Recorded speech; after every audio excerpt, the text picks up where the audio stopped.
ko, Panginoon, na ikaw, O Diyos, ang patuloy na mangusap sa amin. Kasangkapanin mo lang ang aking bibig, Lord, na ipahayag ang katotohanan ng iyong mga banal na salita. Ama, inaamin ko, Lord, na ako ay mahina. Inaamin ko, Panginoon, na ako ay mangmang. Inaamin ko, Lord, na apart from you, Panginoon, hindi ko kayang magpahayag ng mga salita na to kung hindi nagmumula sa iyo. Lord, inaamin ko, Panginoon, na apart from you, Panginoon, wala akong maisasambit, Panginoon, Lord God. Kaya, Ama, nananampalataya po ako, Lord God, at inaanyayahan ko ang presensya ng banal na Espiritu sa oras na to na magpahayag ka, O God. I-anoint mo yung mga labi ko, Panginoon, ng yung banal na langis, Panginoon, upang ang lahat ng bagay na masambit ko, Lord God, ay mga bagay na totoo, makatwiran, Panginoon, makapangyarihan, Ama, sapagkat ito ay iyong banal na salita. Ama, alam ko po na hindi ako karapat-dapat. Ngunit nagpapasalamat po ako, Panginoon, sa pagpili mo sa bawat isa sa amin, Panginoon, upang maging karapat-dapat, hindi dahil karapat-dapat kami, kundi karapat-dapat ka. Salamat, Panginoon, na nararanasan namin ang kabutihan mo, hindi dahil mabuti kami, kundi mabuti ka. Hallelujah, Lord. Patnubayan niyo po, Panginoon, ano man ang nasusunog doon, Lord, in the mighty name of Jesus, na maging ligtas po yung mga tao, Ama. Ingatan niyo din po yung mga bombero, ingatan niyo din po yung mga pulis, Panginoon, Lord God. Patnubayan mo po sila sa kanilang buhay, Panginoon, Lord God. Hallelujah. At balutin mo sila ng yung banal na tugo, Ama.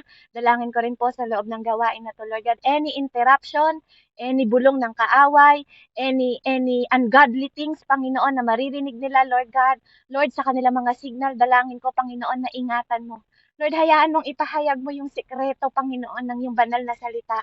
Panginoon, na ipinapahayag mo sa amin upang magkaroon kami ng karunungan, upang magkaroon kami ng depensa, upang magkaroon kami, Panginoon, ng katwiran na maipaglaban yung karapatan namin bilang anak mo at bilang pinili mo, Panginoon. Nananampalataya ako, Ama, na ipinahayag mo to, Panginoon, ayon sa iyong karunungan, ayon sa iyong kapangyarihan, ayon sa katotohanan ng iyong masalita, Panginoon. Dahil nalalaman ko, Panginoon, ang katayuan ko sa harapan mo. Nalalaman ko, Panginoon, na I am just your servant, Lord. Kaya kasangkapanin mo lang yung bibig ko, Panginoon. Kasangkapanin mo lang yung puso namin. Kasangkapanin mo yung buhay namin, Panginoon, upang magamit para sa kalwalatian mo, hindi sa kapurihan namin, para lang sa glory, Panginoon, na galing lang sa'yo. Na ikaw lang, Panginoon, ang nagsha-shower sa amin para mag-manifest, Panginoon, at maranasan namin yung sukdulang biyaya mo sa amin. Salamat, Panginoon, na hindi mo tinatago yung mga salita mo. Salamat na pinapahayag mo siya, Panginoon, through your Holy Spirit, Lord God. Kaya naman, Lord, we welcome you, Panginoon. Wini-welcome ka namin sa gawain na to. Wini-welcome namin ang banal na Espiritu, Panginoon. Patuloy kang mangusap, patuloy kang maghari, patuloy kang mag-field sa bawat isa sa amin, Lord God. Dahil kung wala ka, Panginoon, Lord, hindi namin makakayanan, Panginoon, ang lahat ng ito. Kaya, Panginoon, hayaan mo maparangalan ka namin. Hayaan mo na igalang namin yung presensya mo. Hayaan mo, Lord, na makasama ka namin sa gawain ito dahil walang kabuluhan, Ama, ang lahat ng ito kung hindi namin mararamdaman yung presensya mo, Lord God. Walang kabuluhan ang lahat ng gawain na to kung hindi mababago ang aming isip, Lord. Itanim mo sa pinakamatabang puso, Panginoon, ng aking mga kapatid, na malaman nila ang kapangyarihan, Panginoon, ng iyong banal na salita at kapangyarihan na binibigay mo sa bawat isa sa amin. Purihin at dakilain ka, Panginoon, sa makapangyarihang pangalan ng aming Diyos na buhay at ang Diyos, Panginoon, ng salita, Lord God. In mighty name of Jesus, we pray sa ngalan ng Diyos, Ama, Anak, at Espiritu Santo. Amen and amen. Purihin po ang Panginoon. Samahan niyo po akong magbasa sa Ephesians 6:10 hanggang 19 po. Yan. Pasuyo naman po. Amen. So let us read. Hallelujah. Sa Ephesians chapter 6, verse 10. Ayan.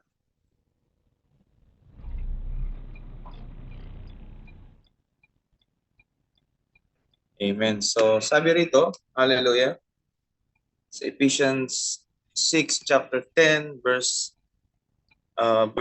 10 hanggang 19. Sa wakas, magpakatibay kayo sa pamamagitan ng inyong pakikipag-isa sa Panginoon at sa tulong ng dakilang kapangyarihan niya. Isuot ninyo ang baluting kaloob ng Diyos upang mapaglabanan ninyo ang mga lalang ng dyablo. Sapagkat ang kalaban natin hindi mga tao, kundi mga pinuno, mga may kapangyarihan, at mga tagapamahala ng kadilimang namamayani sa sanlibutan ito. Ang mga hukbong espiritual ng kasamaan sa himpapawid. Kaya't isuot ninyo ang baluting mula sa Diyos.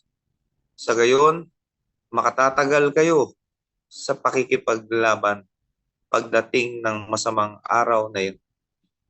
At pagkatapos ng inyong pakikipaglaban, ay matatag pa rin kayong nakatayo. Kaya't maging handa kayo. Gawin ninyong bigkis ang katotohanan. Itakip sa dibdib ang baluti ng pagkamatuwid at isuot ang panyapak ng pagiging handa sa pangangaral ng mabuting balita ng pakikipagkasundo sa Diyos. Taglayin ninyong lagi ang kalasag ng pananalig kay Kristo bilang pananggat pamatay sa lahat ng nagliliyab na palaso ng masama. Isuot ninyo ang helmet ng kaligtasan at kunin ninyo ang tabak na kaloob ng Espiritu. Sa makatuwid, ang salita ng Diyos. Ang lahat ng ito'y gawin ninyo sa pamamagitan ng mga panalangin at pagsamo. Manalangin kayo sa lahat ng pagkakataon sa patnubay ng Espiritu. Kaya't lagi kayong maging handa at patuloy na manalangin para sa lahat ng hinirang ng Diyos. And 19, ipanalangin din ninyong ako'y pagkalooban ng wastong pananalita upang buong tapang kong maipahayag ang hiwaga ng mabuting balita. Purihin ang Panginoon. Amen. Pastor, pakishow nga po yung NLT. And, ay, teka, wala yata akong NLT. Or NIV or King James po. Okay, King Or James natin sa... NIV po or King James. Para makita po nila na hindi po ako nagsasalita sa salita ko lang. Nagsasalita po ako sa kapangyarihan ng banal na salita ng Diyos. Ano po? Ayan, purihin po ang Panginoon. Tagalog? English, Pastor. English, okay. Ephesians chapter 6, verse NLT 10. po or NIV para mas mababaw lang. Sorry. 10 to 19. NIV. Anything po, NIV or NLT po para mababaw. Ayan. Okay, ito NIV. Ayan. Ayan. So, yan, armor of God Amen. po, Sabi niya po dito, anong sabi niya? Finally, sabi niya po, be strong in the Lord and His mighty power. Purihin po ang Diyos. Sinasabi niya po dito na patuloy po tayong magpalakas. Be strong in the Lord. Bakit niya po sinabi na be strong in the Lord? Anyway po, ang pamagat ng ang title po ng ating mensahe ay Pray in the Word of God. Pray in the Word of God. So, sabi niya dito, finally, be strong in the Lord. Sabi niya po, and in His mighty power.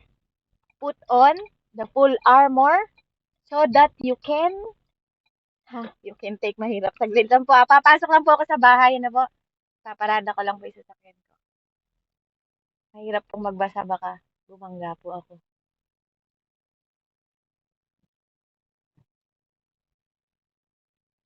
Okay. Sorry to God.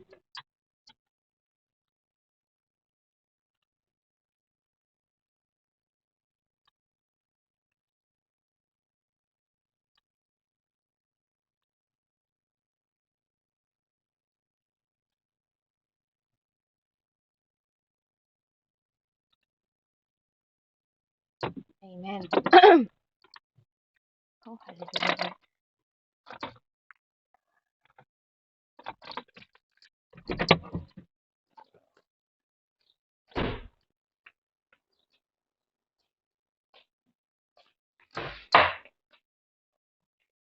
Ayan. So dito po makikita ninyo na sinasabi dito, magpakatatag daw po tayo, no? Magpakatibay kayo, sabi niya, sa Panginoon. No po? Bakit po sinasabi na Panginoon? No, dito po makikita natin na tayo po ay pinalalakas no po ng Panginoon sa pamamagitan po ng kanyang mga banal na salita. No po? Ang Diyos ay salita, sabi nga po ang salita ay Diyos. Kaya dito po makikita natin kung paano tayong inaalalayan po ng Panginoon. No? Si Pablo, sa pamamagitan ng buhay ni Pablo, pinapaalala niya na tayo na magpakatatag kayo, sabi niya, in the mighty power. Put on the armor of God so that you can take your stand against the devil's scheme. No? Sa ibang makikita niyo po against the devil, yung parang strategy yung word niya. Sa NLT po, devil strategy. So, makikita niyo dito, sabi niya, for our struggle is not against the flesh. Tingnan niyo po akong ilan. Flesh, isa. And blood, dalawa. But against the ruler, tatlo. Against the authority, apat. Against the power of the darkness in the world. Ano po? And against the spiritual forces of evil in heavenly realm. So, meron tayong kalaban. No?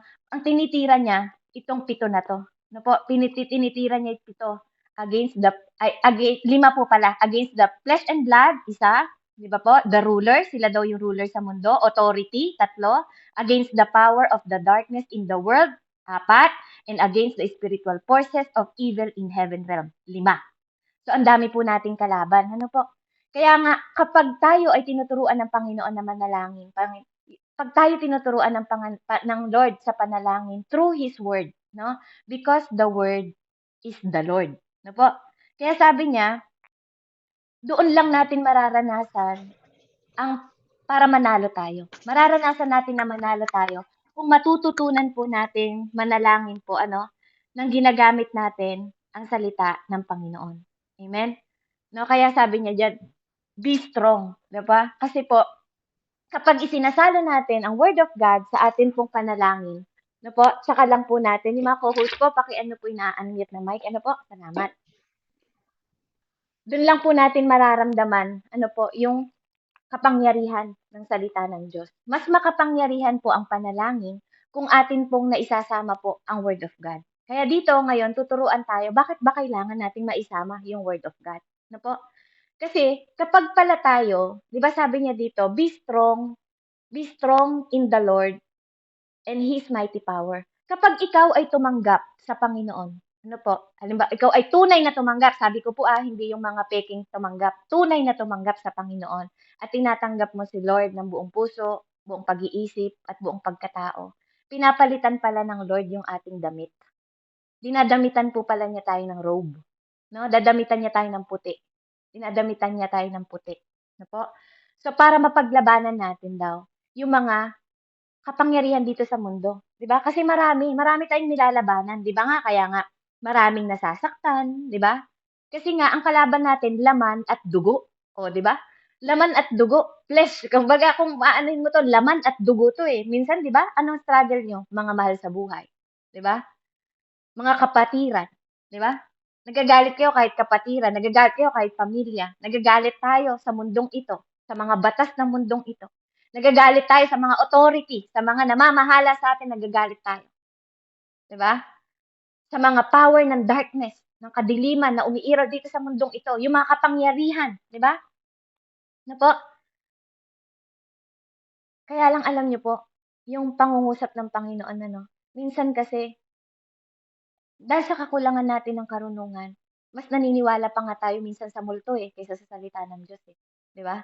Nung hindi po kayo nakakilala sa Lord, 'di ba? Pag kinuwento ng kapitbahay mo na may multo ako nakita dun sa puno, naniniwala na tayo agad, 'no? Ang dali-dali nating mapaniwala sa mga bagay na makademonyo, 'di ba? Kasi mga galing 'yan sa darkness 'no? Gawain ng darkness 'yun, mangkukulam, mga ganyan, 'di ba? 'Di ba naniniwala tayo, mga aswang, 'di ba? Ang bilis natin maniwala kahit nga tsismosa naniniwala tayo 'di ba? Gano'n tayo kahina. Gano'n tayo kahina. Kaya binibigyan tayo ng full armor ng Lord. Bakit daw? Para makatayo tayo against sa mga gawa ng demonyo, 'di ba? 'Yun yung pinapaunawa sa atin ng Panginoon, anak. Kailangan mong maging matalino. Kailangan mo maging matatag. Kailangan mong isuot yung God's armor. Bakit, kapatid? Kapag tumanggap ka sa Panginoon, hindi naman yan natatanggap ng mga unbelievers ang God's armor. Binibigay yan na kaloob sa mga anak ng Diyos, sa mga naniniwala. So kung naniniwala ka, 'di ba? Kahit hindi mo nakikita ang God's armor na sinusuot mo, yung multo nga na hindi mo nakita, naniniwala ka. Dito maniwala ka, kapatid. Ngayong gabi na 'to, bubuksan ng Lord yung isip mo, yung puso mo, na kahit hindi mo nakikita tong God's armor na 'to, kapatid, i-declare mo 'to. Isuot mo 'to sa bawat panalangin ninyo, i-declare nyo ang God's armor. Ano po? Kasi sa pagsuot mo ng puting damit, maluwag yan eh. Maluwag yan. Pag sinuotan ka ng damit, para siyang pantulog. No? Kaya nga sabi ng Lord sa salita niya sa Revelation, makikita niyo doon, mapalad ang taong hindi niya pinapabayaan na marumihan ang kanyang puting damit. No? Kahit anong nararamdaman niya dito sa mundo, iniingatan niya yung kanyang sarili. Kasi nagkakaroon ka ng karunungan na hindi mo masaktan ng Diyos. Na po, kasi maraming kalaban. 'Di ba? Sinabi naman niya 'di ba?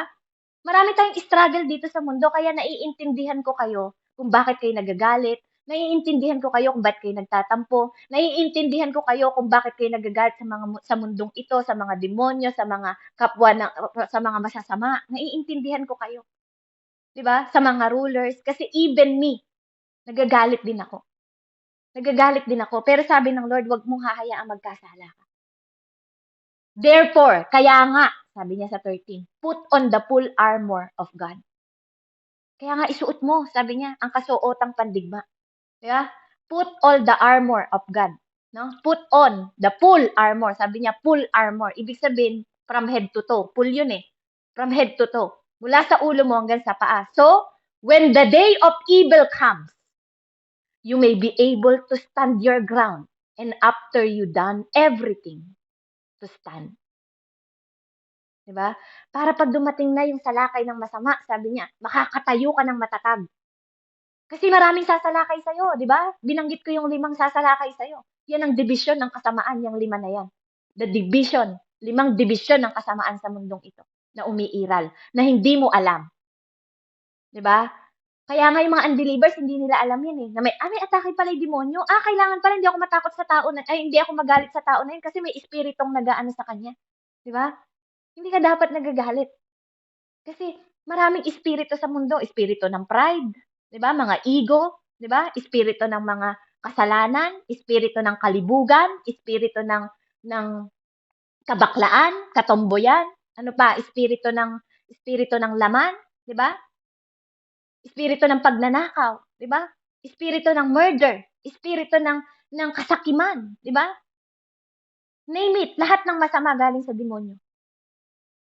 At lahat ng mabuti galing sa Diyos. At dapat magkaroon ka ng karunungan na may kalaban sa mundong ito. Stand firm, sabi niya. Hindi mo magagawa yan kung hindi mo isusuot ang full armor of the Lord. Hindi ka makakalaban. Hindi ka makakatayo. Kaya nga maraming Kristiyano ang nagpapakamatay. Maraming Kristiyano ang nawawala ng pag-asa. Maraming Kristiyano po ang nag-e-end up sa laman imbis na sa espiritu. Dating Kristiyano na, pero pag nasaktan, di ba? Nagbabalat sibuyas. Pag nasaktan, umaalis sa church. Kapag nasaktan, lilipat. Kahit saan tayo pumunta, walang perfect church. Kahit saan ka pumuntang bansa, walang perpektong bansa. Kahit saan ka mapuntang pamilya, walang perpektong pamilya. Bago mo hanapin ang perfection, tingnan mo muna yung sarili mo. Are you perfect? Diba? Are you perfect? Kasi marami daw pong mga Kristiyano ang nag-e-end up sa impyerno dahil sa mga bibig. Dahil sa mga sinasabi ng bibig natin. Maraming Kristiyano ang napupunta sa impyerno. Bakit po? Dahil sa sinasabi ng bibig. Dahil sinabi ng Hebreo po, nasa Hebreo po ito. Hindi ko lang matandaan kung anong verse niya. Lahat ng mga bagay na walang kabuluhan na sinambit ng bibig mo, pananagutan mo sa harap ng hukom. Ano man ang sinabi mo sa kapwa mo na hindi niya narinig, ano man ang sinabi mo sa Kristiyano, kakristyano mo, kapatid mo, kapamilya mo, di ba? Na hindi niya narinig, na walang kabuluhan. Lahat yun, pananagutan mo sa Diyos, sa harapan ng Diyos. Nasa Hebreo po yan, kung may makakakita sa inyo. No, lahat ng mga bagay na walang kabuluhan na sinabi ng bibig mo, pananagutan mo sa Diyos. Kaya nga, kahit Kristiyano na tayo, mag-iingat po kayo. Dahil ang kapangyarihan ng bibig, totoo, may kapangyarihan ng tao. Bakit hindi ko po sasabihin? Ginamit ng Diyos mga tao. Bago bumaba si Jesucristo sa mundo, ginamit niya si Moises, si Abraham, si Jeremiah, si David. Gumagamit po ang Diyos ng tao. Ginamit niya si Daniel. Ginamit niya sila Gideon. Ginamit niya sila Samson. Ginamit niya, name it, Nehemiah. Di ba? Ginamit niya sila Ezra. Ginamit niya si Queen Elizabeth. Ginamit niya si Deborah. Ginamit niya, name it, kung nagbabasa po kayo ng Bible. Gumamit ang Diyos ng tao. Amen? Lalaki at babae ginamit ng Diyos para sa kalwalhatian at kapangyarihan ng Panginoon. At hindi sila nakatayo lahat kung hindi nila ginamit ang armor of God. Amen? Dahil ang salita ng Diyos ay itabak, sabi nga na magkabilang talim. Amen? Kaya sabi niya dito sa robe, no? Una, di ba? Dahil binigyan ka ng damit ng Lord, binigyan ka ng puting damit, no po? Para makatayo ka. No po? Anong sabi niya? Stand firm. Then, tatayo ka muna. Stand firm. Then, suot-suot mo yung puting damit, no? Dahil nakasanggap ka na sa Diyos. No po? Yung tunay na tumanggap sa Lord. Then, with the belt of truth. Buckle around your waist. Kasi, tingnan nyo, pag nagsuot ka ng pantulog na puti, robe, sabi mo na robe, no? Na puti. Damit na puti, lawlaw yan. Loose siya. No? Kaya kailangan mong i-buckle ng sinturon ng katotohanan. No? Ilalagay mo siya. Yung unang-una po, sinturon ng katotohanan. Put on the belt of truth, katotohanan. Bakit po katotohanan? Kasi maraming sinungaling sa mundong ito. Maraming sinungaling na tao sa mundong ito. Maraming sinungaling na doktrina sa mundong ito. Maraming sinungaling na mga mananampalataya sa mundong ito. Maraming mga sinungaling na mga gawain ng demonyo sa mundong ito. Maraming masasama sa mundo, kaya kailangan malaman mo muna ang katotohanan. At saan mo malalaman ang katotohanan? Ang katotohanan ang magpapalaya sa iyo, sa Diyos lang. Sa salita ng Diyos. Diba? Sa salita ng Diyos mo malalaman ang katotohanan sapagkat ang salita ng Diyos ang katotohanan at ang Diyos ang katotohanan. Hindi mo yan malalaman sa ibang tao. Pag hindi nabasa ng mata mo, wag kang maniniwala. Kapag sinabi lang na opinion ng tao, ka maniniwala. Basahin mo sa Bible kung nakita mo yung salita na yun. Saka ka maniwala. Dahil ang katotohanan ang magpapalaya sa atin. Amen? Na po? Kaya matuto po tayo na alamin ang katotohanan hindi dahil narinig nila, 'di ba? Ano pong sabi ni yung nagpahinto ng ABS-CBN, siya daw ang Diyos, 'di ba sabi niya? Dati propeta lang siya, dati ginagamit lang siya ng Diyos. At the end of the day, sinabi niya, siya na daw si Jesucristo. Marami pong doktrinang mali. No po? Mag-iingat po kayo. Pag sinabi nila na ang Diyos daw bumaba na dito sa lupa, hindi. Magbasa kayo ng Bible, makikita nyo sa alapaap, pababa ulit, sabi niya. Sabi ng dalawang anghel. Mula sa alapaap, makikita nyo muli ang Panginoon na bababa sa kalangitan. Kung saan siya umakyat, doon din siya bababa. Si Kibulo, yes. Di ba? Kaya magbasa po tayo. Sa Acts po makikita niyo yan. Kung saan bumaba ang Diyos. Sa Israel po yun. Kung saan siya umakyat, doon din siya bababa. Kaya hindi babagsak ang Israel. Maniwala po kayo. Walang makakapagpabagsak ng lupain ng Diyos. Kahit ano pang atake ng mga Pilistine. Kung pinagtanggol yan noon ng Diyos, ipagtatanggol pa rin niya yan. Magpakailanman. That is the covenant of Lord. That is the covenant of the Lord. Hindi yan mababago. Kahit paano pang pagpapasabog nila, ang Diyos ang nag-iingat sa kanila. Nasa likod sila ng pakpak ng Diyos. Nasa likod sila ng covenant kay Abraham, covenant kay Israel, Jacob. Diba? Kay Jacob, lahat. It is in the covenant. At hindi kahit kailan, babaliin ng Diyos ang pangako niya. Kaya pag sinabi ng Lord na stand firm at isuot mo ang katotohanan, isuot mo kapatid. Diba? Huwag kang makikinig sa kasinungalingan. Ang Diyos ang katotohanan. No po? Kaya isuot mo ang sinturon ng katotohanan. Diba? Kasi bakit po? Yung garment mo, loose yan. Pag sinuot mo ang belt mo, doon mo makokontrol, di ba? Yung mind mo. Bakit po? Yung mind kasi ng tao, maraming nailalagay dyan. Pag marami ka nang napapakinggan, maraming doktrina, maraming pag-aaral, maraming pagtuturo ang maglalaso ng isip mo. Maraming problema. Di ba? Makita mo nga lang asawa mo na may kachat eh, sasabihin mo may babae na yan eh, may lalaki na yan eh. Di ba? Inisip mo lang yon, nilagay mo lang sa isip mo. Nilagay mo lang sa isip mo, sinisiraan siguro ako ng kaibigan ko. Nilagay mo lang yan, magiging pagkakasala mo na yon. Di ba? May dumaan lang na sexing babae sa harapan mo at tiningnan mo ng malaswa, nangangalunya ka na. Di ba? Alamin mong katotohanan, ang pangangalunya hindi lang pagpatol-patol sa babae o sa lalaki. Di ba? Yung mata mo, pag tumingin ka pa lang, sabi sa Bible, tumingin ka pa lang ng malaswa, nangangalunya ka na. Kaya wag niyong isipin na yung pagpatol lang ang pangangalunya. Ingatan ninyo ang mind niyo. Walang ibang magkokontrol ng mind mo kundi ikaw. Hindi ko pwedeng kontrolin, kapatid, yung mind mo kung anong iniisip mo sa akin o anong iniisip ko sa'yo. Ikaw lang ang makapagkokontrol niyan. Kung anong nilalagay mo sa puso, sa mind mo, yan ang ilalagay mo sa puso mo. Kaya nga kung anong lumalabas, pag masasama ang lumalabas sa bibig ninyo, yan ang laman ng puso ninyo. Kaya mag-ingat kayo. Mag-ingat kayo, baka hindi na totoo yung sinasabi ninyo. Mag-ingat kayo sa mga sinasabi niyo sa kapwa natin. Mag-ingat kayo sa binibitawan ng mga bibig ninyo dahil lahat ng yan pananagutan niyo sa harap ng Diyos. Kaya nga, the power of tongue. Yes, believe it or not, hindi natin pwedeng sabihin sinungaling yan dahil salita yan ng Diyos. There is a power in tongue. May kapangyarihan ang dila. Amen? Kaya nga yung mind natin, no? And thoughts natin, di ba? Kaya ang only way lang na makontrol mo yan is the Word of God. Pag nalaman mo ang katotohanan ng Word of God, malalaman mo, no, ang mga kasinungalingan. Pinapaalam ng Diyos sa atin ang lahat ng katotohanan through the Word of the Lord, through the Word of the Lord. Kasi hindi mo malalaman ang katotohanan sa iba kundi sa Diyos lang. Because I am the truth, the life, and the way. Sabi ng Lord. Di ba? Sabi din ng Bible sa'yo. Kahit hindi nagsasalita yung Bible mo, sinasabi ng Bible mo sa'yo. Yung mga walang Bible, bumili kayo para nagbabasa kayo. Para hindi lang kayo tagapakinig. Basahin ng mga mata ninyo para hindi kayo husga ng husga sa kapwa ninyo. Na sinasabi lang ng mga nagtuturo yung sinasabi nila. Dahil sinasabi lang nila gusto masaktan kayo, hindi. Nakakasakit po talaga ang katotohanan.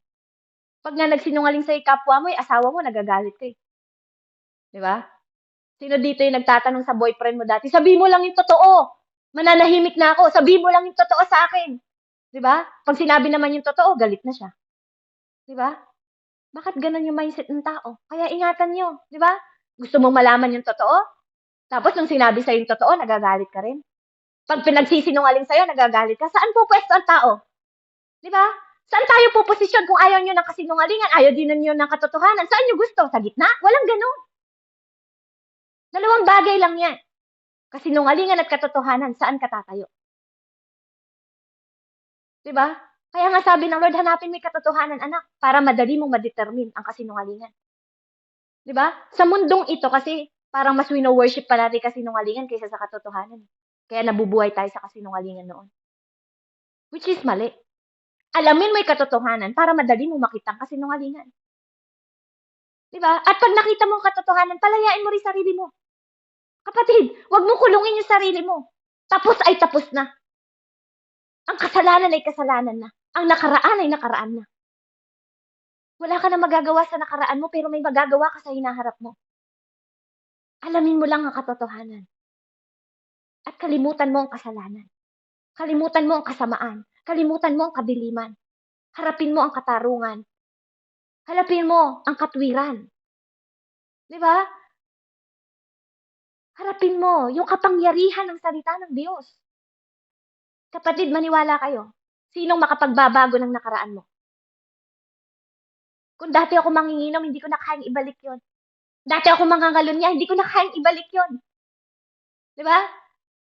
Kaya ko yun kung babalikan ko, ayoko na eh. Di ba? Kasi nalaman ko na yung katotohanan. I want to stand firm sa katotohanan. Gusto kong tumayo sa katotohanan, kapatid. Dati ako mangangalunya, yes, sabihin mo na. Di ba? Pero kapatid, hindi ko na kayang Baguhin yung nakaraan ko eh. Di ba? Hindi ko na kayang baguhin yung dati. Hindi ko na kayang baguhin yung nakaraan ko. Kung madumi ako nung nakaraan, naligo na ako eh. Tinanggap na ako ng Diyos. Nilinis ako ng Diyos. Kaya gusto kong harapin yung katotohanan na yun. Na, Lord, in your eyes, I am righteous. Not because I am righteous, but because of your grace. Only you. Only you, Father. Only you. Lumalapit ako sa Diyos sa panalangin kasi alam ko, only Jesus Christ can help me. Only by grace, only by faith, only by Jesus. Hindi dahil sa inyo. Hindi dahil sa tao. Diba? Kaya stand firm sa katotohanan. Kailangan mo malaman na ang katotohanan, natutulungan ka ng Diyos na makita ang katotohanan sapagkat siya ang katotohanan. Amen? Kaya nga, ang nakalipas ay nakalipas. Naharapin mo yung kotse ko, maliit yung side mirror kasi tatanawin mo lang yung nakaraan mo kasi gusto mong makita yung plano ng Diyos sa hinaharap. Gusto mong makita yung gagawin ng Diyos sa buhay mo kasi hindi pa siya tapos. Diba? Kaya nga, all things work for good to those who love God. Huwag niyo kakalimutan yun. To those who love God. Kaya isuot mo yung belt ng katotohanan para makita mo yung kasadya ng walingan. I-fill mo yung mind mo ng katotohanan ng salita ng Diyos. Kasi maraming trouble yan. Maraming gagawin ng utak mo, sa pamilya mo, sa kapatiran mo, sa mga leaders mo, sa mga neighbor mo, sa mga pamilya mo, maraming gagawing trouble ang battle ng mind. Kaya nga, i-fill mo siya, your mind, ng Word of God dahil yan lang ang makapagkocontrol sa mind mo. Pangalawa po, breastplate. Breastplate. Bakit kailangan mong i-cover? Ano yung kino-cover mo sa dibdib mo? No? Kahit maliliit po ang dibdib natin, kailangan natin i-cover. Kahit mukhang likod yung dibdib natin, kailangan natin i-cover. Kailangan natin i-cover yung ating dibdib. Yung breast natin. Bakit po? Maraming mananakit sa'yo, kapatid. Maraming mananakit sa'yo. Sasaktan ka ng kasinungalingan, sasaktan ka ng katotohanan, sasaktan ka ng pamilya mo, sasaktan ka ng kapatiran, sasaktan ka ng kapitbahay mo, sasaktan ka ng amo mo, sasaktan ka ng ibang tao. Maraming mananakit sa'yo. At yan ang katotohanan. Maraming mananakit sa'yo. Kaya ingatan mo yung emotion mo. Ingatan mo yung puso mo. Ingatan mo. 'Di ba? Yung dibdib mo. Ingatan mo yung puso mo. Yun yung pinoproteksyon niya, yung puso mo kasi maraming mananakit sa'yo. Kahit kapatid mo, kahit ate mo, kahit kuya mo, kahit nanay mo pa, kahit pastor mo pa. Maraming mananakit sa'yo. Maniwala ka sa mundong ito, maraming mananakit sa'yo. Kahit nga security guard, minsan nasasaktan ka eh, di ba? Pag binabawal ka lang. Di ba? Bawal po yan dito. Ano ba naman yan? Hindi dito nga yan. Di ba? Nasasaktan ka kaagad, di ba? Nagre-react ka kaagad. Di ba po? Maraming mananakit sa'yo. Asawa mo, sasaktan ka. Di ba? Best friend mo nga eh. Sabi nga, kung sino pa yung best friend mo, yung pa yung mananakit sa'yo. Di ba? Pero tanggapin nyo, that is the truth. Yan ang katotohanan. Maraming mananakit sa inyo.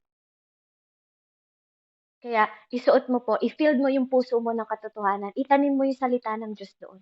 Ano po? Ano po yung pangatlo? Shoes. Isuot mo daw yung shoes ng kapayapaan. Di ba? You cannot protect yourself without living the gospel. Hindi ka pwedeng lumakad sa pamilya mo, hindi ka pwedeng lumakad sa ibang tao kung hindi ka nabubuhay sa gospel na ikaw ang living testimony. Na ikaw muna sa sarili mo. Ikaw muna sa sarili mo ang babaguhin ng salita ng Diyos. Ikaw muna sa sarili mo ang mag-o-obey sa salita ng Diyos. Kaya nga sabi ng Lord, di ba? Ano bang ibig sabihin ng obeying the gospel? Obeying ng salita ng Diyos. Sabi niya, obeying means pick up your cross and follow the Lord. Di ba? Yun ang obeying. Yun ang ibig sabihin ng obeying. Pick up the cross and follow the Lord. Di ba? Buhatin mo yung sarili mong cross. Buhatin mo yung sarili mong krus kasi walang magbubuhat niyan para sa'yo. Kapag iniwan mo yung krus mo, walang tutulong sa'yo magbuhat niyan kung hindi ikaw. Dahil yan ang utos ng Diyos. Hindi niya sinabi na ipabuhat mo yung cross mo. Pick up your cross. Di ba? Pick up your cross. Hindi sinabing, sabi mo kay Pabrin, buhatin niya yung cross mo. Sabi mo kay Kuya Rico, buhatin niya yung cross mo. Walang ganon. Ikaw lang ang bubuhat sa sarili mong pasanin. Sabi niya, at sumunod ka sa Diyos. That is obeying. Katulad ng mind mo. Walang ibang maglalagay ng mga bagay sa mind mo kundi ikaw lang ang nakapagkokontrol niyan. Kaya lagyan mo ng bagay na mabubuti, totoo at makatarungan, makatwiran at totoo yung isip mo. Kaya nga, bago ka maghayag ng salita, siguraduhin mo na ikaw ang tinuruan ng Diyos. Siguraduhin mo na disiplina ka bago mo i-share sa ibang tao. Siguraduhin mo na yung behavior mo na iayos mo. Maniwala ka. Hindi ka paniniwalaan ng tao pag walang nakitang liwanag sa buhay mo. Kapag walang nakitang pagbabago sa buhay mo. Kapag walang nakitang disiplina sa buhay mo. Paano ko ituturo wag mga lunya kung dalawa boyfriend ko? May asawa na ako sa Pilipinas, may asawa pa ako sa ibang bansa. Paano ko ituturo na masamang magnakaw kung magnanakaw ako? Paano kung ituturo na wag kang manakit ng tao? 'Di ba? Kung sinasampal ko mismo anak ko. 'Di ba? Paano ko ituturo yung kapayapaan sa ibang tao? Mumukha naman akong gurang. 'Di ba? Hindi ako marunong magsuklay. Tapos sinasabi ko, maniwala ka lang sa Diyos, may kapayapaan. Pero yung book mo, hindi mo may ayos. Mukha kang walang kapayapaan. 'Di ba? Paano po natin ibibigay yung bagay na wala sa atin?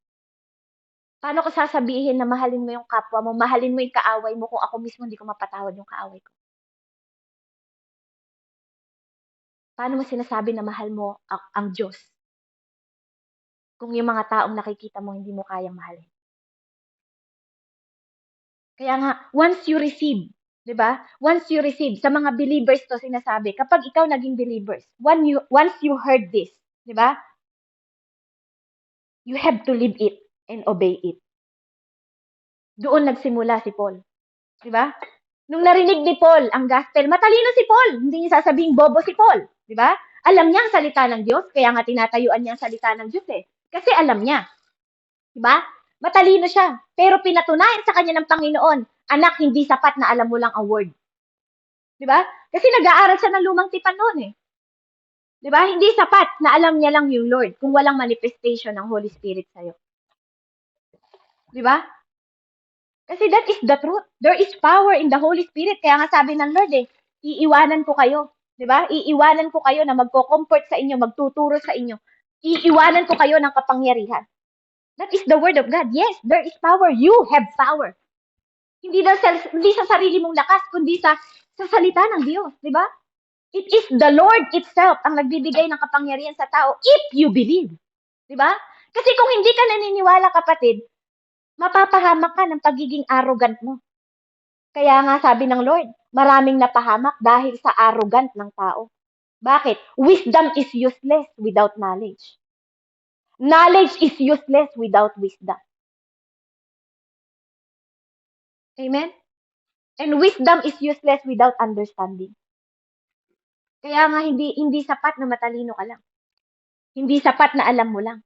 'Di ba? Hindi sapat na narinig mo lang. Kasi dapat nauunawaan mo yung naririnig mo. Hindi narinig mo lang, naniwala ka na. 'Di ba? Kaya nga ang wisdom, knowledge, and understanding, magkakasama yan. Kailangan alam mo yan bilang believers. 'Di ba? Kasi hindi mo marireceive how to live the word, 'di ba? Kung hindi mo kayang lakaran, hindi ka rin makakalakad ng may kapayapaan kung hindi mo alam ang katotohanan. Hindi mo rin maseshare ang salvation. 'Di ba? Kaya nga maraming Kristiyano eh, bakit mo sinishare yung salvation? Ikaw ba sigurado ka ng ligtas? Ay, hindi ako ligtas kasi hindi pa ako perpekto, kapatid. Hindi ka naligtas dahil perpekto ka. Kailangan alam mo yan. You are saved by the grace, by Jesus, and by righteousness of Jesus. At kagandahang loob ng Diyos. That is a gift. It is a gift. Di ba? Kaya nga maraming tao na, hindi pa ako sigurado kung ligtas ako o hindi. Kapatid, bakit? Tinitingnan mo kasi gawa mo. Naka-self-centered ka pa rin. And that is lie. Dahil walang nakaabot sa kalwalhatian ng Diyos sa mundong ito. Kaya nga dumating si Jesus Christ kasi walang makaabot, kapatid. Walang makaabot. Kaya hindi ka naligtas dahil sa mabubuti mong gawa. Kaya nga, bago ka maglakad, siguraduhin mong alam mo ang gospel kung ba't ka naligtas. Hindi ka naligtas sa sarili mong gawa. Hindi ka naligtas dahil mabait ka. Hindi ka naligtas, di ba? Dahil tumutulong ka sa ibang tao. Without Jesus Christ, you are not saved. Without the grace, you are not saved.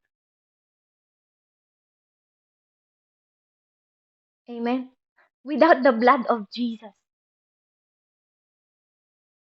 we are not saved.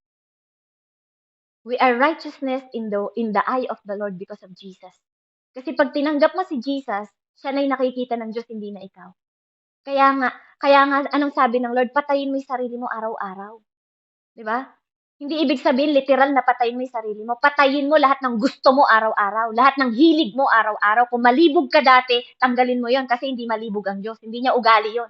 Hindi niya behavior ang kalibugan. Hindi niya behavior ang pambababae, panlalalaki. Hindi niya behavior ang kadamutan. Di ba? Hindi niya behavior ang kasinungalingan. Hindi niya behavior ang pagnanakaw. Hindi niya behavior ang mayabang. Hindi niya behavior ang may pride. Hindi niya behavior ang may ego.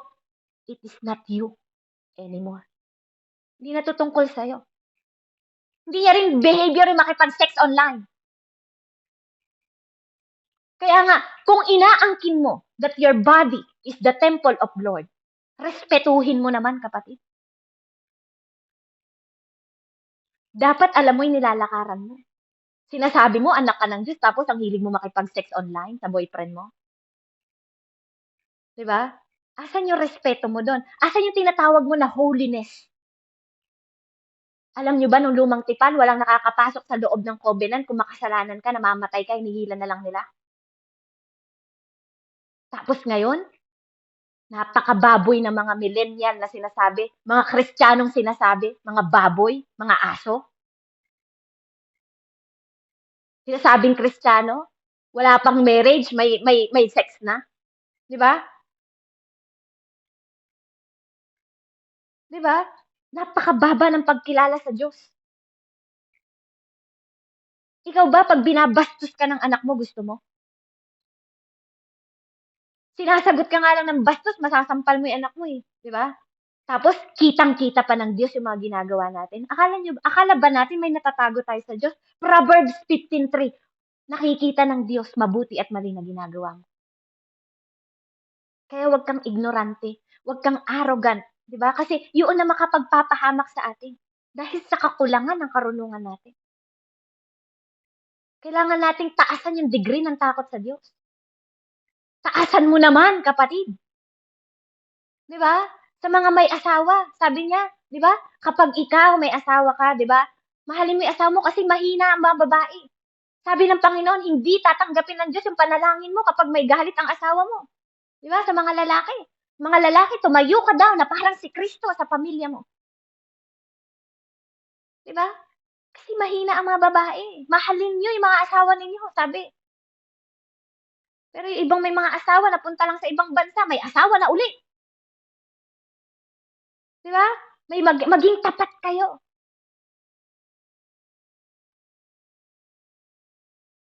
Kahit sa kapwa Kristiyano, maging tapat kayo dahil ang pagsasama ng tapat ay pagsasama ng maluwat. Kahit sa magulang. Kahit sa mga pastor. Kaya maraming nagpapakamatay. Bakit? Na hindi nagiging tapat.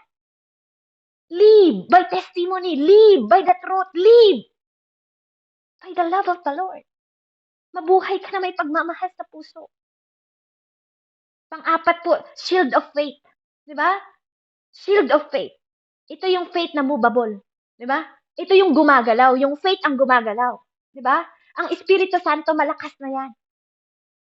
It is filled with power. It is complete. It is God. Okay? Walang baby spirit. Walang baby Holy Spirit. Holy Spirit is the third person of the Trinity. He is God. He is God. Kaya di mo siya pwedeng sabihin, ang pananampalataya ang gumagalaw at kumikilos. Hindi ang baby spirit, hindi ang spirito ng Diyos ang nagiging baby at lumalaki. Bakit ka sinabing movable? Bakit sinabi ng Lord na movable ang faith? Sabi niya, di ba? Protectionan mo yung gamitin mo, sabi niya, stand firm. Sabi niya, shield of faith. Shield of faith. With which you can existing all the flaming arrow of the evil one. Diba? Pag sinabi mo, yung palaso ng Diablo, diba? Pag humaharang ka ng palaso, diba? Ginagalaw mo yung shield mo. Diba? Diba yung armor? Diba yung armor? Yung mga nakita niyo naman po yung suot ng armor, diba? Meron siyang bakal na pangsangga. Yun ang gumagalaw. Diba? Minsan ang pananampalataya mo mataas. Minsan ang pananampalataya mo mababa. 'Di ba? Minsan ang pananampalataya mo, pinoproteksyonan mo, ano hinaharang mo, yung puso mo, yung mind mo, 'di ba? Kaya pagalaw siya, taas, baba, taas, baba. Yung inner man mo, kailangan mo ma-filled. 'Di ba? Yung inner man mo, yung espiritu mo, kailangan mo ma-filled in your hearing. 'Di ba? Yung mind mo, kaya nga sabi kanina, ingatan mo yung thoughts mo. Pag na-filled mo na yung thoughts mo ng katotohanan, i-filled mo yung heart mo ng 'di ba? Ng mabuti, ng mga salita ng Diyos ng totoo. Then ano daw, pag sinuot mo na yung sandalyas, masusuot mo na on how to walk. 'Di ba? Nakita niyo po yung ano ng Lord sa atin, no? I-filled mo daw yung mind mo ng katotohanan, i-filled mo yung heart mo, 'di ba? Ng pag-ibig, ng katotohanan, ng mabubuti. I-filled mo yung sandalyas mo, isuot mo para makalakad ka with the word of the Lord, nang may karunungan, 'di ba? Hindi lang alam mo yung salita, dapat you have wisdom, knowledge, and understanding sa salita ng Lord, 'di ba? Para magkaroon ng kabuluhan yung paghakbang mo sa word of God, 'di ba? Kapag nalaman mo na, na-receive mo na ang katotohanan at nabubuhay ka na sa katotohanan at nilalalakaran mo na ang katotohanan dahil pinild mo yung mind mo, pinild mo yung heart mo, pinild mo paglakad mo, di ba? Nabuhay ka sa paglakad ng salita ng Diyos, then it is time for you to activate your faith and exercise it. I-exercise mo, no? Kasi ito yung above all, di ba? Kapag nakuha mo na lahat, 'di ba? Kapag nakuha mo na ng inner man mo yung full word, ng mind mo, ng heart mo, then you walk, 'di ba? Kailangan mo namang patotohanan by your walk yung faith mo because it is above all. Yung faith mo, only by faith, sabi nga you can please the Lord. Kapag wala kang faith, hindi mo mapiplease ang Diyos. The faith is above all. Ang faith ay above all. Kaya dapat matutunan natin na gamitin po, 'di ba, ang faith natin. Matutunan natin na lumakad, no po, sa faith natin. Diba? Take the word and use it. Ito na yon. Gagamitin mo na siya. Kinuha mo yung kalaman, kinuha mo kung paano lumakad, ginard mo yung puso mo, then it's time for you to use your faith. Gagamitin mo na siya. Kaya nga pag lumakad ka na, namamahal mo na kasi naunawaan mo na yung pagmamahal ng Diyos. Diba? Dahil yung puso mo, pinrotektahan mo. Pinrotektahan mo yung mind mo, diba? Sa mga masasamang pumapasok. Kaya magagamit mo na siya para ipahayag sa ibang tao. May kapayapaan ka na. You take the word, di ba? Para ma-activate mo yung buhay mo. Di ba? Kaya kung may question ka pa, kaya nga mahalaga na alamin mo ang katotohanan. Kasi pag may question ka pa, hindi yan mabuti. Di ba? Kasi bakit? Ano bang sabi sa faith? Hebreo 11:1, ano sabi? Pag mag-doubt ka pa sa salita ng Diyos, ang sabi kasi ng faith is where the confident and assurance. Di ba? Assurance and confident ang faith. Kaya dapat, may kasiguraduhan ka sa sinasabi mo. Alam mo ang katotohanan. It is true and reliable. Di ba? Reliable siya. Kailangan nasasandalan mo. Alam mo na totoo to. Naniniwala ka na totoo to. Kasi ito ang salita ng Diyos. Alam mo, naniniwala ka. Kasi, di ba, parang yung tao, hindi ka maniniwalang mabait yun hanggat hindi mo siya makatagpo. Kaya dahil na-encounter mo siya through your testimony, malalaman mo na mabuti ang Diyos, totoo ang Diyos, at masasandalan mo siya. Di ba? Knowing the Bible, makikita mo ang katotohanan. Kaya nga, hindi ka nito mapapabagsak, sabi niya, sa mga araw ng evil. Di ba? Kasi, you are living by exercising the word sa pamamagitan ng faith mo. Kaya nga hindi ka na malilinlang ng mga wickedness, ng mga kamangmangan sa mundo kasi alam mo na ang katotohanan. Ano po yung number 5? Helmet of salvation. Ang helmet of salvation pala, yung lagi ka lang tumatawag sa Diyos. Diba? You call on to the Lord to return. Salvation po. Diba? Ang helmet of salvation. Yung lagi kang umaasa that God is coming back. God is coming back. That is all about. Kaya mo laging suot-suot yung helmet ng salvation kasi yung mindset mo lagi kang tumitingala sa Diyos. Laging alam mo na darating ang Diyos anytime. Hindi mo kailangan ng rapture, hindi mo kailangan ng end time. Anytime. Para siyang magnanakaw na darating bigla. You have to know that. Kailangan mong mabuhay araw-araw. Dahil tomorrow is not a promise. Pwedeng bukas patay ka na, pwedeng ngayon naririnig mo to. Maging matalino ka. Call unto the Lord. Maranatha. Darating ang Diyos. He is coming. Diba? Pang-anim po, ano sabi? Word of God. Kanina ko pa sinabi, diba? Kailangan natin ng Word of God. Ito yung sword, 'di ba? Sabi niya, ayan oh, ito ang sword, 'di ba? Ang word of God ay sword of the spirit.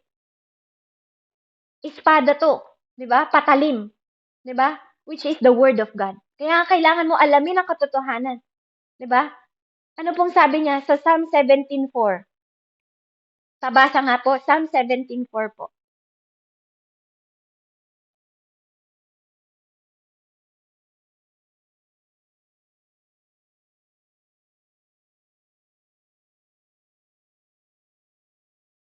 Amen. Praise God. Psalm 17:4.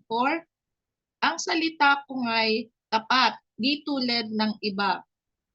Hindi tulad ng iba riyan. Tapat akong sumusunod sa utos mong ibinibigay at ako ay umiiwas sa landas ng karahasan.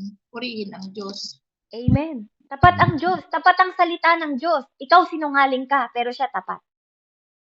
'Di ba? Ikaw hindi ka totoo, pero siya totoo. Ikaw wala kang alam, pero siya ma-wisdom. 'Di ba? Kaya kung merong mas mataas na wisdom sa'yo, may mas taas na karunungan sa'yo, mas mataas na kapangyarihan sa'yo, mas mataas na authority sa'yo, mas mataas na power sa'yo, kapatid, sumuko ka sa Diyos. Maniwala ka sa salita ng Diyos. Huwag sa sarili mong karunungan. Do not lean on your own understanding. Trust in the Lord. Dahil ang mundong ito kaaway mo. Sabi ng mundong ito, maniwala ka sa puso mo. Sundin mo ang puso mo, sabi ng Diyos. Sinungaling ang puso mo, sabi niya sa Jeremiah. Ang puso ng tao mapaglinlang. Sabi ng mundong ito, magtiwala ka sa sarili mo. Ang sabi ng Diyos, magtiwala ka sa akin. Sabi ng mundong ito, be yourself. Sabi ng Diyos, be Christ-like. Amen po ba? Kalaban ng mundo ang salita ng Diyos.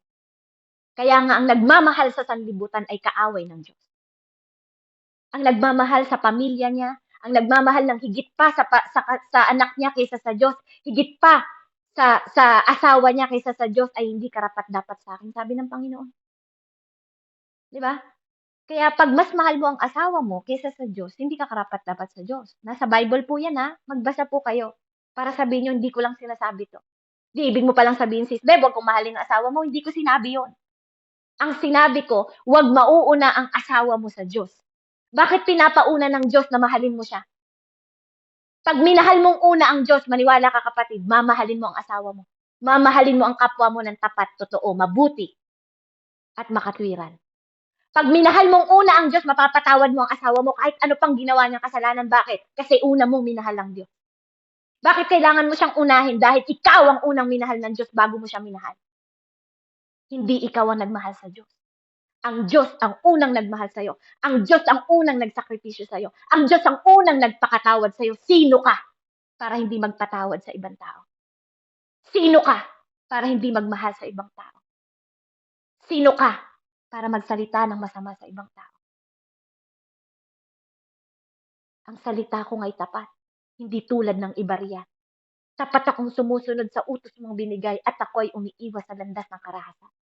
Kaya nga sabi ng Lord, ikintal mo sa iyong puso ang salita ng Diyos upang makalakad ka ng matuwid. Upang makalakad ka ng katotohanan. Upang makalakad ka sa kapangyarihan at liwanag ng Panginoon Diyos. Kaya nga, ang salita ng Diyos, tingnan niyo si David, di ba? Si David, pag nagdadasal siya, you said, Lord, in your word. Kaya nga, isama mo sa panalangin mo ang mga salita ng Diyos. Si Moises, Panginoon, hindi ba sinabi mo kay Abraham na ganito? Pinaalala niya. Di ba? Si Ezra, si Nehemiah. Di ba? They use scripture. Even Jesus used the scripture. Di ba? Nasusulat. Sabi rin ng Diyos. Sa kaaway. Even Prophet Daniel. Even Jeremiah. Di ba? Sinong mga tao ang ginamit ng Diyos na hindi gumamit ng salita ng Diyos? Even ang anak ng Diyos gumamit ng salita ng Diyos para sa panalangin. Kaya ikaw, sino ka para hindi gumamit ng salita ng Diyos sa panalangin? Sino ka para hindi maniwala sa salita ng Diyos? Diba? Ang salita ay Diyos at ang Diyos ay salita. Ang Diyos ay nagkatawang tao. You have to believe in the word. Magbasa ka, kapatid. Using the Bible in prayer is the powerful word. It is a powerful weapon. Kaya pag nagdadasal yung mga nagdadasal, isama niyo yung salita ng Diyos. Isama mo yung mga pangako niya. Dahil hindi niya pinakinggan si Moises dahil lang kay Moises. Pinaalala nila yung salita niya. Pinaalala nila yung pangako niya. Panginoon, di ba sinabi mo to? Lord, sinabi mo to, di ba? Kaya pag nagdadasal kayo, i-remind nyo ang Lord sa sinabi niya sa pangako niya. Palagi mong sundan yung landas ng Diyos. Yung path ng Diyos. Diba? Kasi bakit daw po? Yun ang magpoprotekta sa'yo. Yun ang mag-iingat sa'yo. Diba? Yun ang magde-destroy sa lahat ng palaso ng diablo. Ang salita ng Diyos. Diba? Kaya it will keep you, dalawang bagay yon, di ba? Kapag ginagamit mo ang salita ng Diyos, it will keep you from Satan attacking you. Ililigtas ka ng Diyos sa mga atake ng kaaway sa'yo. Di ba? Kaya nga yung testimony mo, ano pong sabi? Revelation 12:11. Patapos na po tayo. Revelation 12:11. Ano sabi po ng Diyos?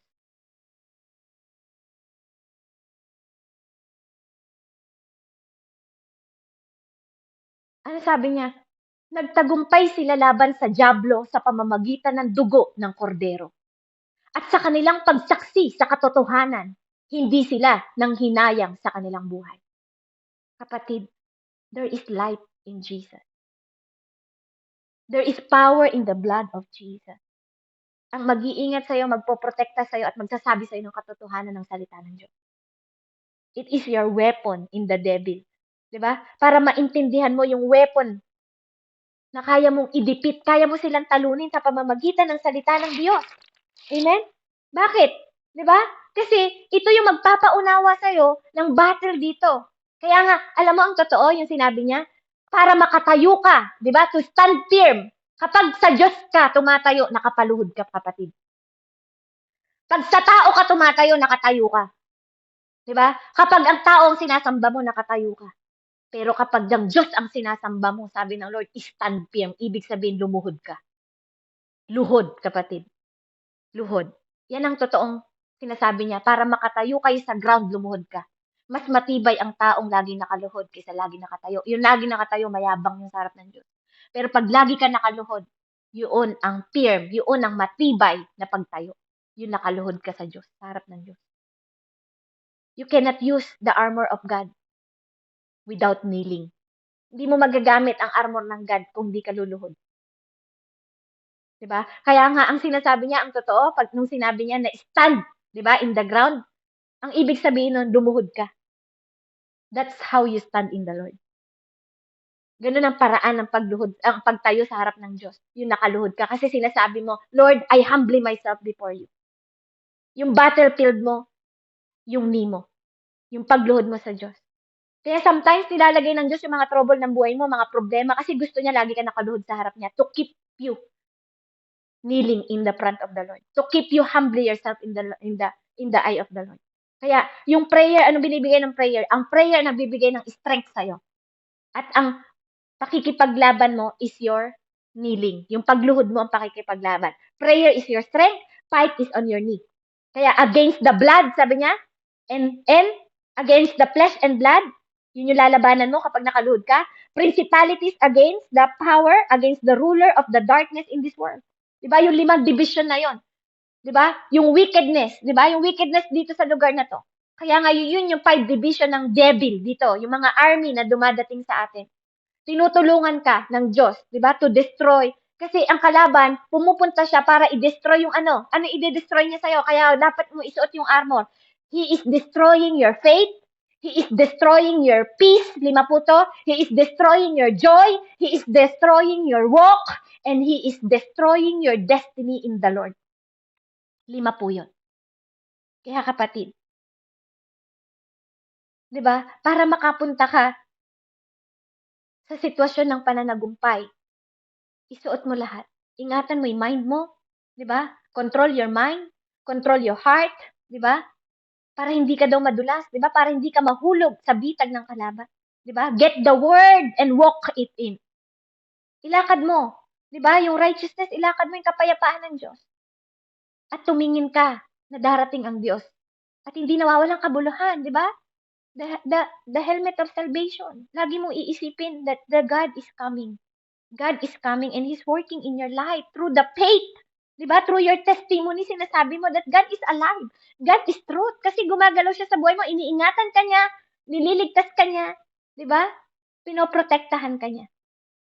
Kaya, kapag nawawalan ka na ng pag-asa, look up. Look up that God is coming. Diba?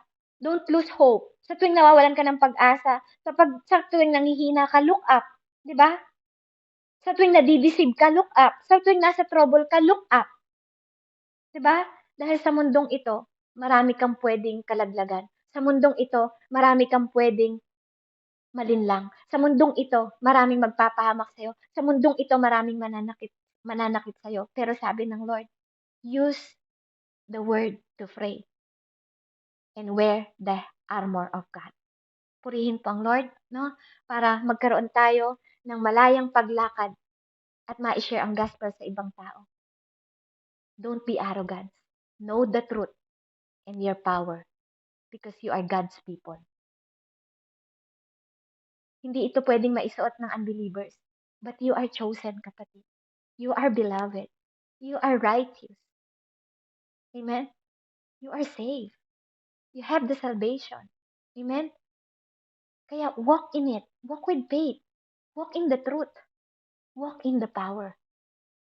Not your own, but the power of the Holy Spirit na binigay ni Jesus Christ sa atin. Walk in the blood, 'di ba? Walk in the protection of the blood, 'di ba? Walk in the protection of the angels. Mas mataas ang kalagayan mo sa anghel, pwede mo silang utusan. If you know the truth, if you know your power, if you know the authority. Amen? Purihin po ang Lord. Let's pray. Hallelujah. Heavenly Father, we praise you, Father. We glorify your name, Ama. Thank you po, Lord, sa lahat ng ginawa mo ngayong araw na to. Patuloy kang mapapurihan. Patuloy ka, Panginoon, mapasalamatan, Ama, sa lahat ng karunungan na pinagkaloob mo ngayong araw na to.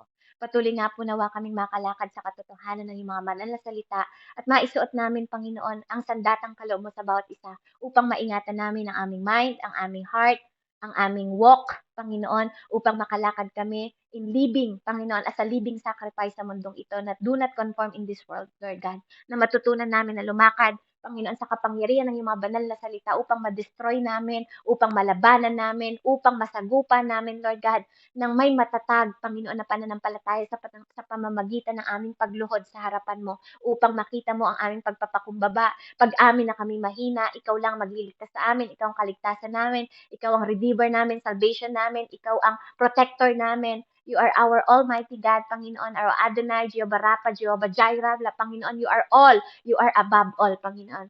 Thank you for this day, Panginoon. Salamat sa araw na to. Salamat sa mga kapatid ko na nakapakinig. Salamat po sa kanilang mga buhay. Patuloy silang pagpalain, Ama. At patuloy mong ipaunawa ang lalim ng iyong mga salita, katotohanan at kapangyarihan na patuloy mong pinagkakaloob sa bawat isa. Hindi ka madamot, Ama. Kaya nga sinabi mo sa iyong salita, lahat kami na kumakatok sa iyo pagkakalooban mo. Hindi mo kami bibigyan, Panginoon, ng ahas kung kami humihingi ng isda. Humihingi kami, Lord, ng wisdom, knowledge, and understanding at kapangyarihan, Panginoon, upang mapaglabanan namin lahat ng kasamaan, ang lahat ng darkness, Panginoon, na umaagaw, Panginoon, at nagde-destroy ng faith namin, nagde-destroy ng peace namin, nagde-destroy ng joy namin, nagde-destroy ng paglakad namin, and nagde-destroy ng destiny namin to be a royal family, to be the child of God, Lord God. Hallelujah. Kaya salamat po, Ama, purihin at dakilain ka. Sa iyo ang lahat ng papuri, pasasalamat, pagdulhati. Sa pangalan ng Diyos, Ama, Anak, at Espiritu Santo. Amen and amen. Glory to God po. God bless po sa bawat isa. Amen. Praise the Lord sa buhay mo, Sister Beb. Ayan.